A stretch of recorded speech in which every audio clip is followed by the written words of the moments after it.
north of San Francisco recently, I said, pinch me, when I got to interview and photograph legendary writer Isabel Allende. First impression, stunning. You want to sing a song or do anything? No. We met here at Isabel's office a few miles from her home. One of her dogs, Perla, often accompanying her here, and in car rides around town. I didn't know you drive. Yeah, badly, very badly. You want to go with me? You dare? I dare. Her millions of fans around the world might assume Isabel would have a chauffeur, especially now at her age in her 80s. Never too old to drive. And actually, there's a point when one shouldn't drive. I remember when my stepfather was driving at 90, he would pick up the car and go and didn't know in which city he was. He didn't know the streets, he didn't know where he was going. Then you have to stop. Fair enough. But I'm not there yet, Mike. I will get there, but not yet. U.S. President Barack Obama in 2014 awarded Isabel Allende the Medal of Freedom as novelist and national treasure. When Isabel Allende learned that her grandfather in Chile was dying, she started writing him a letter. A letter to her grandfather that became her masterpiece, La Casa de los Espíritus, the House of the Spirits, tracing the post-colonial social and political upheavals of Chile, an epic novel that brought her worldwide fame. And 27 more books so far in her career, spanning nearly half a century, translated into 42 languages, selling 77 million of them worldwide. Among Isabel's most cherished books, her memoir, Paula, a tribute to her daughter, Paula Frias Allende, a young humanitarian working with the poor in Venezuela and Spain who, at the age of 29 in 1991, fell into a porphyria-induced coma and never recovered. Paula's spirit everywhere around Isabel to this day.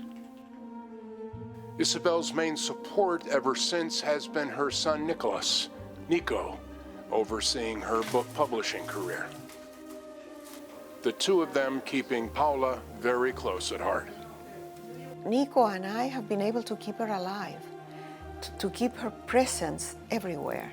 In Paula's memory, Isabel founded the Isabel Allende Foundation that has provided millions of dollars in grants to women and children in need.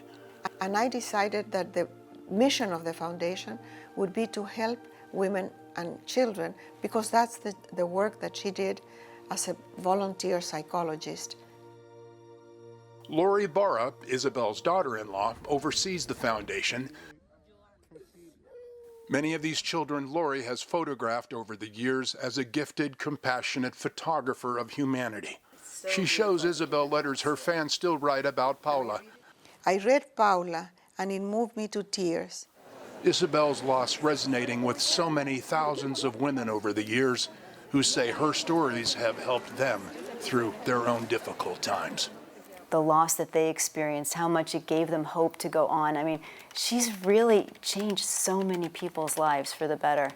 Isabel herself fled Chile in 1973 during the violent military coup of Augusto Pinochet, who overthrew Chilean President Salvador Allende, the first cousin of Isabel's father.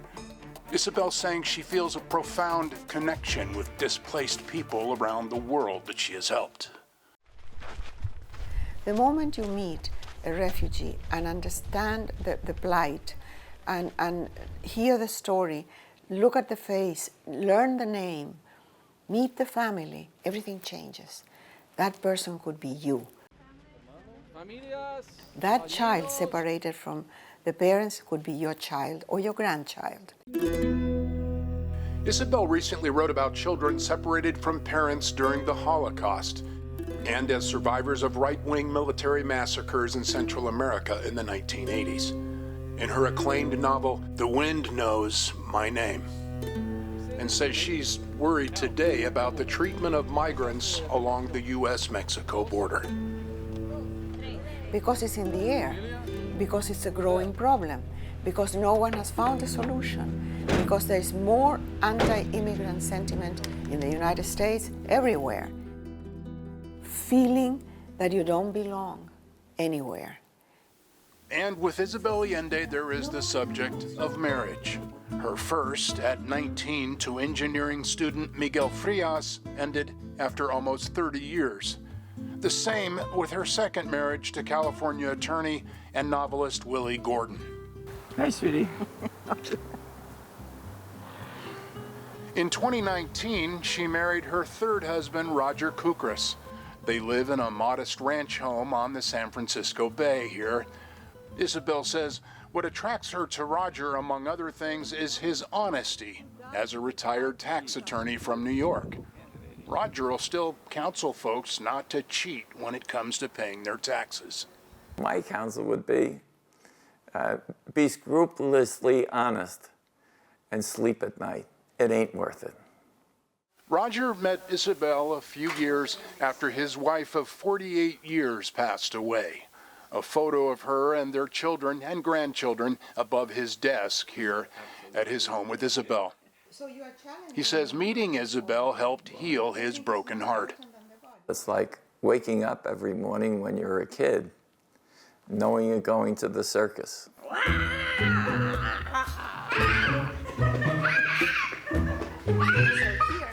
Presently, Isabel entertains little Camila here, the granddaughter of longtime family friend Annie, who cared for Paula in her final days.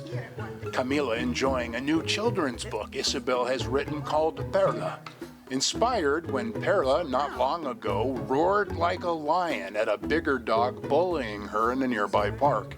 And you were so, so brave. You turn around and you roar at him. And you chased him away. She's a ham. Dulce here is the other pooch in Isabel's house. She and Perla are basically Isabel's two shadows. I've always had a dog, always. Since I was a baby, I had a dog in my cradle. Isabel agrees with the old Mark Twain quote about dogs and humans. And he said, "The more I learn about humans, The more I love my dog." Yeah, it's a perfect quote. Isabel says Perla is at her bravest, of course, when she has to endure car rides with Isabel. I have a very bad reputation as a driver, but actually I have not had so many accidents in the United States. In Venezuela, I crashed the car 17 times, and that's what gave me the bad reputation. But here, I do better. Only 17 times? Well, that was in Venezuela. I'm not counting Chile. 17 accidents. 17. And that's just in Venezuela. Yeah, uh-huh. Now, is that fiction or is that... That's true. That's true. Did you ever see her drive? She's this little, and she drives like this, and one dog's over here, and she's putting on her mascara on this one, and I mean, it's amazing she's still alive. That's not fiction. There's a lot of fiction. I mean, she is a fiction writer. You have to remember that. But that's not, like some of the craziest, wildest stories, truth is stranger than fiction. Truth with Isabel is indeed often stranger than fiction. For example, true story, and few people know this, Isabel shows me a secret place where she keeps many of her prized first edition books. A secret room she crawls into through a tiny trap door. This is one of our secret places. We have to crawl into it. But I love it because nobody knows about this. Nobody knows a lot of things about Isabel Allende, but she has graciously granted us a rare glimpse into her very private world. ¿Dónde está la Dulce? Dulce! Where's Dulce? Venga! 28, yeah. 77 million books sold, 42 different languages, world famous. You know, everything that happens to the books and the celebrity thing happens in the periphery. And anybody who is living a situation like mine will tell you the same thing. You are always in your skin, in your body. You are always the same person. You always wake up in the morning and you look awful and you have to wash your face and put on makeup and make coffee for your husband and yourself and feed the dogs.